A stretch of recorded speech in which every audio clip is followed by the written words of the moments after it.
Grounded in research, individually focused, and back at last. Welcome to the Thriving with Stripes podcast. Okay, welcome back to Thriving with Stripes. This is episode 6 on familial interactions. Going to go back and forth here, flex some of our ideas. My name's Tom Stott. I'm sitting alongside Dr. Patty Stott. Hello. Hello. Good afternoon. We come to this topic after the holiday season has concluded. And I think both of us heard a few things from patients that kind of led us to writing something up a little bit. We actually have a small outline for this one to make sure we hit a couple key points. Yeah, just kind of the interactions or from both sides, like what would be helpful or not helpful around interactions that we more so have around the holidays when we haven't seen some of our family, right? So it's like a default time that, I won't see these people, and now I'm going to be in the same room, but like potentially traveling to like hours, just big chunks of time. All things to consider if you are somebody, say, that's watching their social battery and have just been suggested to have rules around that and some guidance, and now you're like, whoa, I'm not ready for any of this. Yeah, it comes from both sides too, and that's kind of where we wanted to approach it is we can say a lot as individuals and I say we from kind of like the couch divided here, the people that come from chronic illness side of things, we can offer things, but I think this is also really a podcast to educate and ask from the other side of the interaction of, can you do some things for us too? Sure, it's a little bit of a call, not necessarily a call out, but a call out for help, for some empathy, for some understanding. Right. And like what sort of interactions would work a little bit better? How can we phrase things differently? How can we understand each other better so that we meet the holidays with a little bit less stress on both sides? And maybe just some suggestions for communication. And since we're recording this in 2026 now, we're post-holiday, these will be tools that hopefully both sides can work on and come together with for next year. Mm-hmm. Might be a good goal, or a summer get-together, or any number of familial, a few times a year type occurrences. Yeah. Well, I think a big kind of hot topic button is food. Well, food, but not just food, like other things. So sensitivities and reactivity of the idea of whether we're talking about candles or odors in the house or foods being served. Just somebody that has historically a hypersensitive or reactive system, that isn't necessarily going to change. The amount of reactivity and sensitivity might change, but somebody who is inherently more reactive is somebody that you will always need to check with to see, all right, around this holiday season, how are we doing? What are we avoiding? What do I need to keep out of the house? And it's really important to understand it is so frustrating from the individual dealing with a chronic illness side of things to always have to step up and say, I need to make sure you don't put flour in the mashed potatoes, or can you keep dairy out of it again? It feels like we're always constantly advocating, and it would be super helpful if, we weren't met with frustration, but met with the understanding that this is going to be a thing every year to check in on what can and can't you do, what are we avoiding, and what are we focusing on? I guess a good way to think about it is like, think of going out to eat with a group of friends circa the late 90s and knowing that you're reactive to wheat, for example, and just having to explain that and kind of parallels going to doctors and explaining to them your symptoms and not really being heard. But so imagine that. So this is to the families. Imagine that situation. That's kind of what's getting replayed out over all of these reactivities: candles, scents, smells. Mm-hmm. Or even to the point where, I really can't do dinner in your home because there's, mold, and I'm currently dealing with my own inflammation and mast cell reactions. And, we don't want to have to say that. We don't want to have to be the ones that are causing upset in everything. We're doing it because we want to spend time with people, and we're trying to figure out how to make that happen. and keep us safe at the same time, or reduce the amount of reactivity that we already have. So yeah, and we can even seem like we're climbing mountains and doing so much better. It is still super helpful to check in with us every single time of, all right, like I said, like what's on the menu, or what can you bring, or can you offer some suggestions for me to cook? It's so helpful to hear it from the other side. So it's probably worth saying now that there's not going to be one cut solution for any of the infinite possibilities out there in terms of what to expect. We can't be that practical to a desirably supportive family and say like, hey, here's a list of things you need to look out for. But it's really about communication with your human to see where things are kind of currently at in their life. Open communication and not attaching emotion to either side of the conversation. We listen and we don't judge. We listen and we don't judge. Over and over again, right? Because guess what? I really want to have wheat and gluten-filled pizza. I cannot have that. I really want that. And I know it's very difficult for people to make things gluten-free. There's frustration on both sides, and we don't necessarily have to hand that off to each other. We've got enough of our own. So that's where just open communication of, especially if coming from the other side of it, of people that don't live in this world, if you are really stumped and you're like, I don't get this, I don't know, that's a great thing to say to that. Like, I don't know, help me understand, like, what can I make then, or what should I be avoiding? Usually we don't mind talking about it. Usually we don't, like, a lot of us get excited of like, oh my gosh, I have, so many recipes, things to try. Actually, I wanted to try this. Could you try making that for me? And it comes with more effort, right? It's changing the way that we cook things, or that we're setting up our space, or we're not even maybe at home. Maybe we have to find some other place to have this, but it's super appreciated. I remember our earlier days, your earlier days of the journey, but as being alongside you, and we'd always pull up to friend get-togethers with a go-to dish that was substantial enough that you could eat it and be full, like not just a black bean mango salsa. Be like, I'm not going to eat 5 cups of it to be full, and something else. Right. So probably to the effect of prepping to go to a function, having your own food. And then from the family side, realizing that that's exhausting. You want to show up to a place and have 1 or 2 things that are potentially palatable and safe to eat. Yeah, just because we're restricted on what we can eat and enjoy doesn't mean that we like it.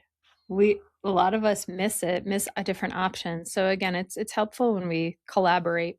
Again, back to the earlier days. I remember being out west and hearing like, oh, good, they have a salad on the menu for you. And you'd be like, I've been out without food for 10 hours. I need something a little more substantial than that. Yeah, in the early days of being gluten-free, everybody thought that they were so great. And I mean, like, everybody, like restaurants, they were like, oh, we have a salad. I'm like, yeah, I know. Lettuce and tomatoes every time. You must think it's amazing, huh? It gets old after a while. So we like diversity. We like new things. And just a note because symptoms can fluctuate and they can change. And this is really a non-judgmental zone, right? Because when we're talking about sensitivities and reactivities, not everybody has anaphylactic reactions to things, right? So please let us do our own self-sabotaging. I know that sounds awful, but I can't do that with gluten. Like, I could do it with dairy and I could do it with histamines, right? Sure. But it's really not a good idea. Like a good tomato sauce. Yeah. Or like, gosh forbid, 2 days in a row of tomatoes, let me self-sabotage. I know, when we're using the bucket analogy and we're talking about things overflowing the bucket, I know it's been going into my bucket.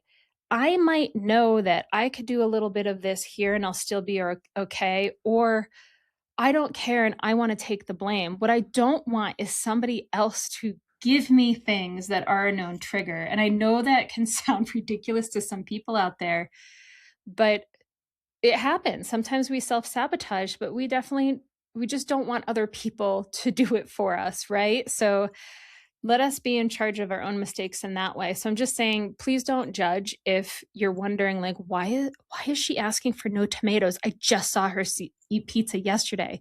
That's why I'm asking for no tomatoes, because I just had pizza yesterday. So please, like, non-judgmental zone. If it sounds conflicting, what we're asking for as to what you've seen us do in the past, this really can fluctuate for us. And again, like bucket analogy, let us be in charge of our own mistakes. And if we're new to this, maybe we came on today to this podcast, we're talking about the bucket of inflammation, an inflammatory load that the body can handle until it can't. We don't know what that final straw is oftentimes until it's there. And we're like, oh, whoops. Yep. Yeah. So sensitivities and reactivities, it would be helpful if you did check with us every time. All right.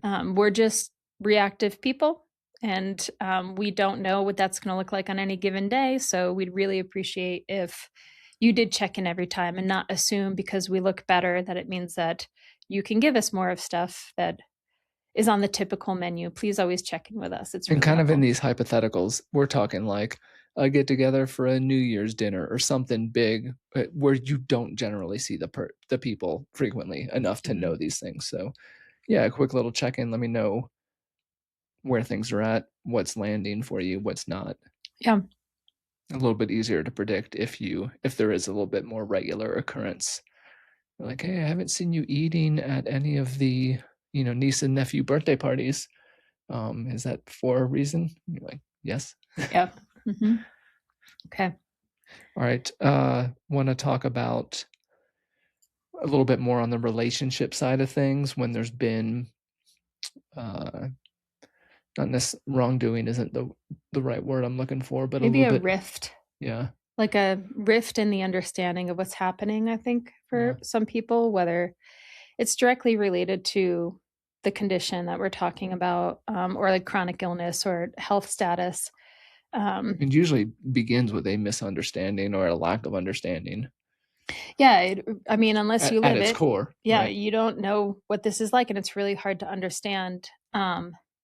And we understand that from the side of chronic illness, but also it'd be really nice if at some point y'all caught up to this and like understood it. And that does happen for a lot of people. That being said, depending on what's transpired between the relationship that we're talking about, if there's been a decade or two of misunderstanding and, let's be honest, like some gaslighting from family members, which can happen because of the misunderstanding or lack of education, lack of empathy, just really. Yeah. And lack of empathy and the idea of, well, I can get through this. Why can't you do that? And we're different people and we're dealing with different things. So when that happens, and depending on how long this has been going on for and how big this has impacted the individual that's dealing with chronic illness, just because somebody has found the light and said, hey, I get it. I see it now. That's my bad. My bad. And I want to say I'm sorry. Just remember that while that person has had the epiphany, that's still a lot of things for the other individual to process and to get through. And that's really nice for you. I'm glad that you now understand, but I don't necessarily have to say, okay, thank you.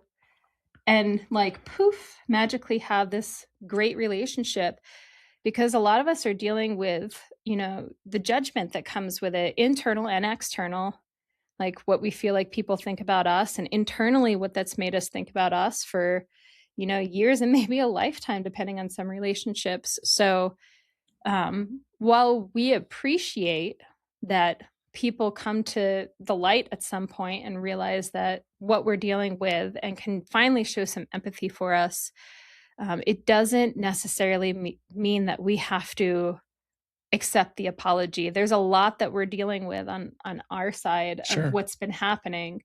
So just to throw, and it's not coming from a place of being mean or take that back. No, it's not that. It's just, okay, I hear what you're saying, but I'm now I'm processing still the 15 years or whatever of the things that you've said to me and what I've had to overcome myself because of that.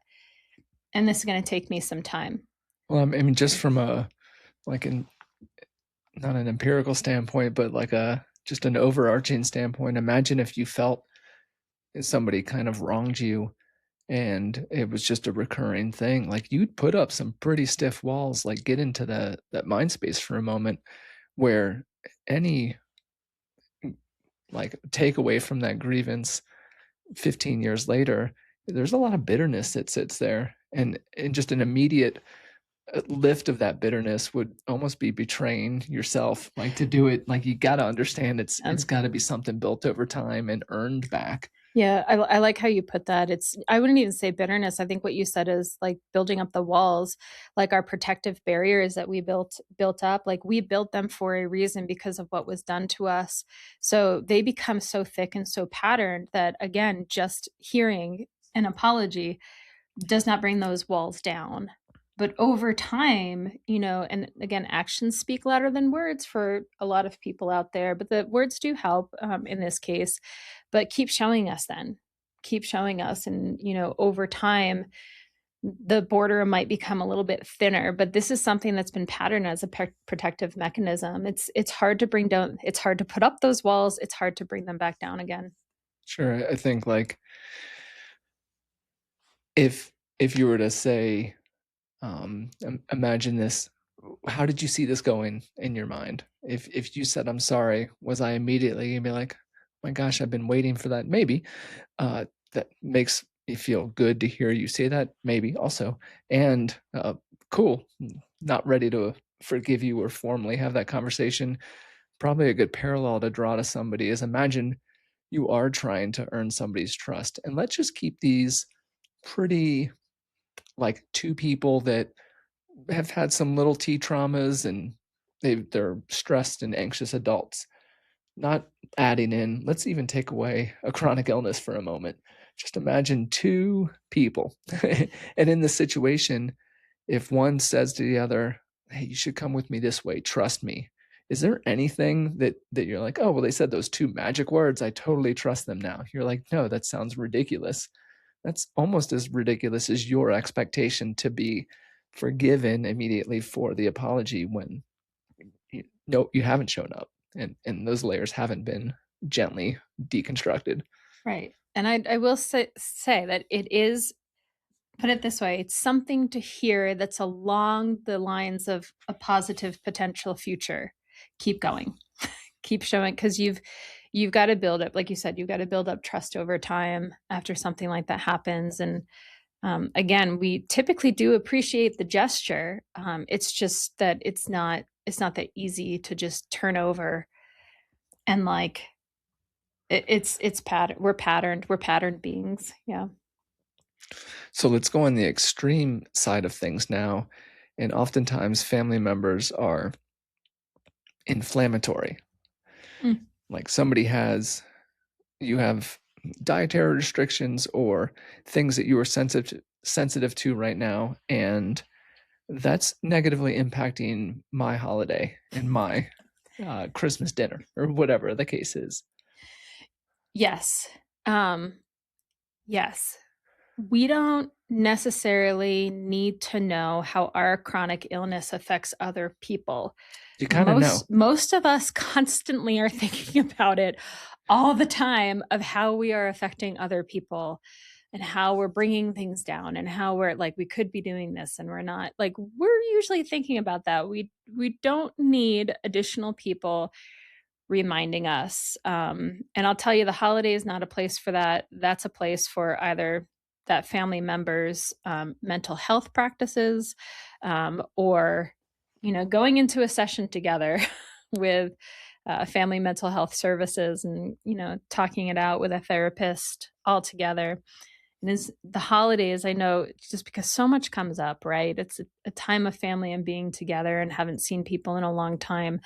And a lot of emotions can come out. But could we potentially watch those emotions on both sides, right? On both sides. A lot of this too is even for the family members out there, you got to be watching your body language and how you respond to things. I know there's sometimes when I personally have a flat affect and it affects like our family dynamics or our interpersonal dynamics, and it's not like you're like, I'm trying to read you and I'm not getting a vibe. Like, what's in your head? Like, what's going on right now? I need a temperature check. Almost like a Ted Lasso Oklahoma, like right now, like spill it out. But it's okay to do that. It's okay to not know and be frustrated, but vocalize that instead of making it reactive. Instead of being reactive to something, be like, man, this sounds like it's super frustrating to you. Like, this must be, how do you eat? Like, is a good way to break down some of those question walls of like, what do I do with this? Yeah. Yeah. That's helpful. And I mean, communication is the key, right? I think that, I'll be honest, a lot of us are not great at it. It takes a lot of work to figure out how to communicate honestly with each other and not be offended by it, right? And I mean, from where I am, I usually don't mean offense by what comes out of my mouth. Can it be offensive? Sure. And that's where, like, with some of the stuff, right? If I'm like, I can't eat your food, it sounds very offensive to people. I don't mean that to be offensive, and I wouldn't necessarily phrase it like that, but it's not offensive to me because it's literally just a fact. I can't eat that. So that's where, like, removing emotions on both sides is very helpful. I understand not everybody can do that. Most people, I would say, can't. Most people can't, but this isn't, again, from both sides of it. From the chronic illness side, we're not trying to be more problematic. Sure, you We'd don't really want to. love to be less problematic. We'd love to be able to eat that food. We'd love to be able to light that candle. It smells great, huh? But we just can't. I would say it's the opposite. You want like the no attention, the negative. Like if you could be in a space where there's whatever the opposite of center of attention is, corners of unattentiveness. Yeah, I think there are some people out there, whether family members or friends or whoever it might be, that feel like um, they're they're helping to define the scenario by expressing how your chronic illness affects them. I'm going to tell you from the side of somebody with chronic illness again, we get it. Unless there's like an opening for a conversation back and forth about how we can make that a better space, just offering things like, whether it's like your decisions to have a family or not have a family because of your chronic illness has impacted my life. Okay, well, I bet you it's impacted the person with the chronic illness that you're talking to, that it took them a long time. I thought I was going to be a grandparent. Right. That is a huge decision for somebody to sit down and make. So bringing it up and letting somebody else know how you feel about it is not necessarily going to potentially have the empathy of outcome that some people are looking for, right? Because on the other side of it, whatever is happening in their chronic illness world that is affecting you, I guarantee you it's affecting them. So I think that we lose that sometimes in things that we want out of people or relationships. I get that, but that's where, like you said, language, right? Like using different language of, I can't imagine how difficult it was for you to come to that decision that you had to make about having a family or not. Or that oftentimes like decision you didn't even get to make. Decisions you didn't get to make. I mean, we've run into that a number of times too. Like, because of surgeries and things that have happened, it's no longer an opportunity for some people, and that the choice was taken from them because of their chronic illness and the things that they were dealing with. So I think to kind of parallel, if I interrupt you for just a second, sorry, but in response to sharing how it affects you, I think it kind of almost parallels this thought of, and we kind of know this, and I'm hoping most of us know this in 2026. If you come up on a friend that's like, I'm just having a really bad day, I'm stressed in this relationship, there's no, if like with a significant other, whatever, any situation, we know it's not helpful at all for me to be like, I'm having relationship problems too. Like the sympathy, not empathy. Like nod, like it's not in no space is you going to be like, wow, you can't have children now. I really wished I could have been a grandparent. Like, it hurts me too. Like, whoa, no, it's not the not the not the notion to come in with.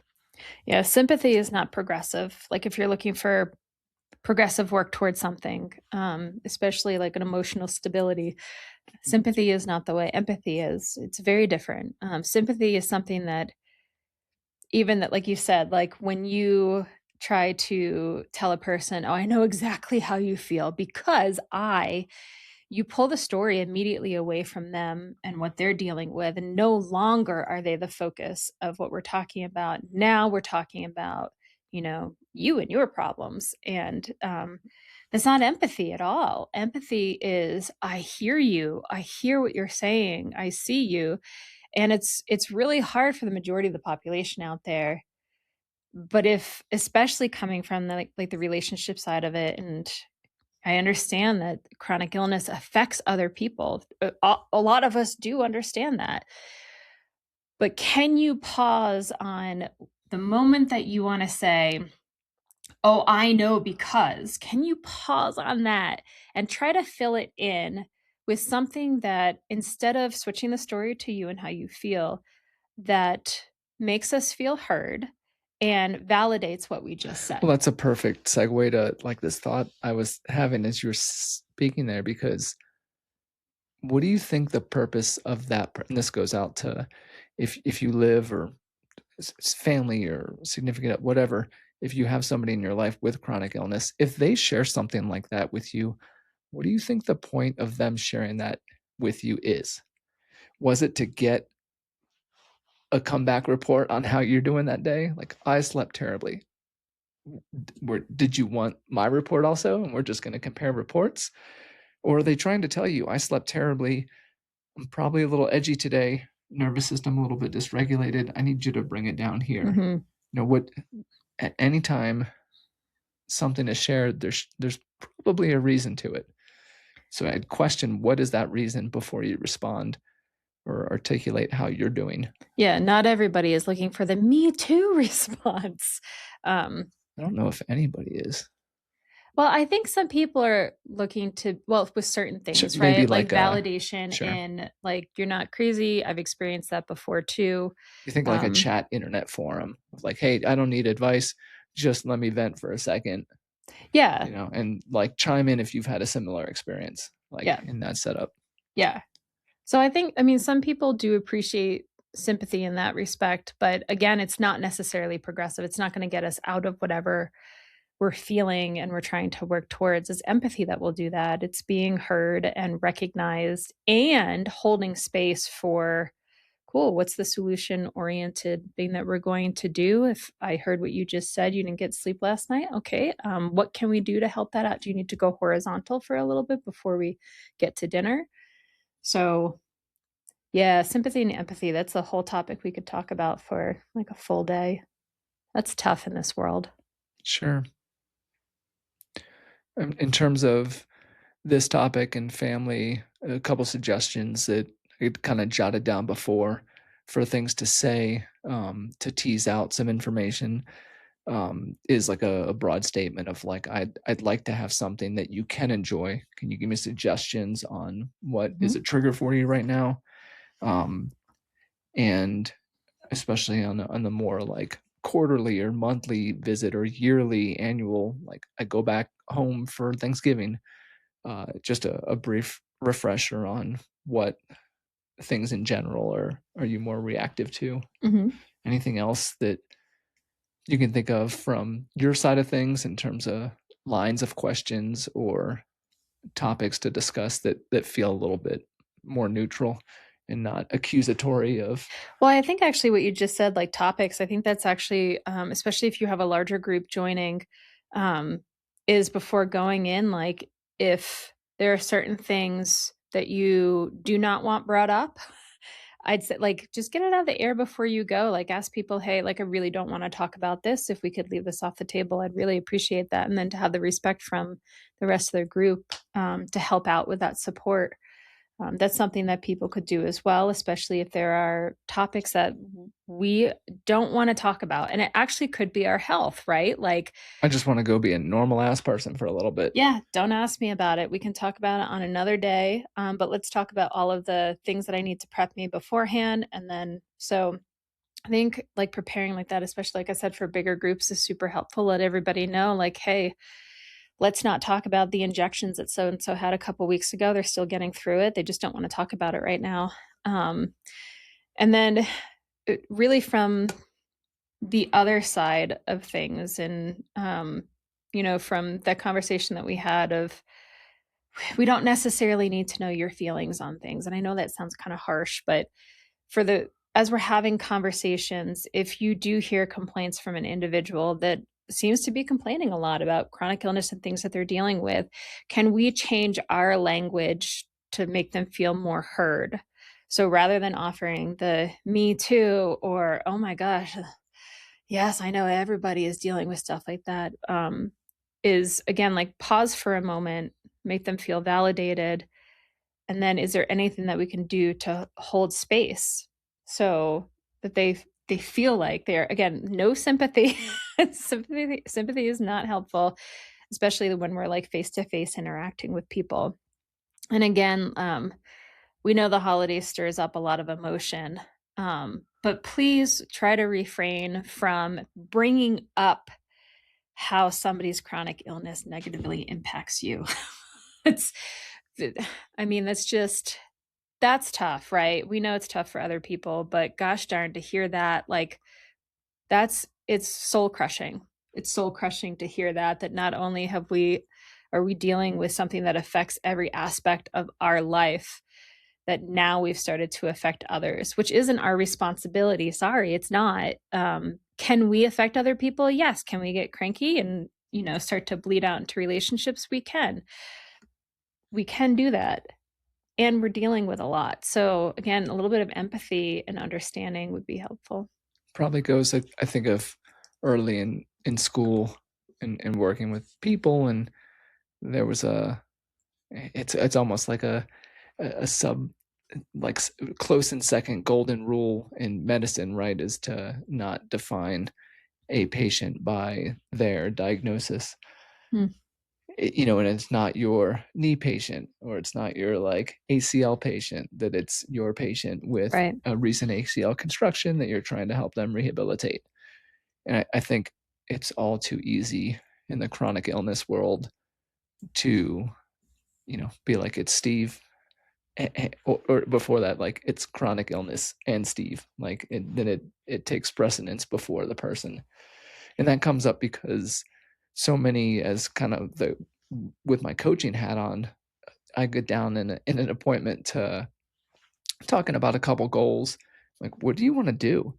And probably 40% of the time, like, it elicits tears. And I have a box of tissue right like next to the chair, and they're like, well, nobody's asked me that in 10 years.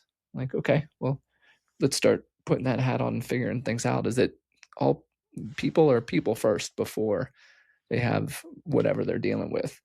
So yeah, we should do a podcast on that. I've been having that conversation with people about goals, or about identifying with your chronic illness, that like when you do have to first identify it, because you have to know what you have and you have to understand it. But once you get a thorough understanding of your chronic illness, you do have to have a little bit of a breakup with it to be able to live a life a little bit more so than being anchored down completely to a diagnosis. And for some people that might sound impossible.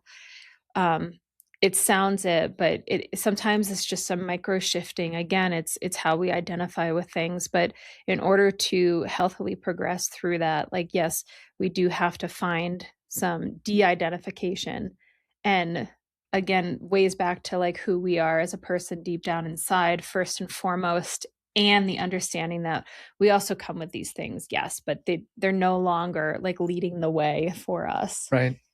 I had somebody share something. I showed you the little clip of it. It was It was something to the effect of, don't go chasing your dreams. As humans, we're persistence hunters. We want to follow them closely at slow speed until they tire and lie down for us to take. Yeah.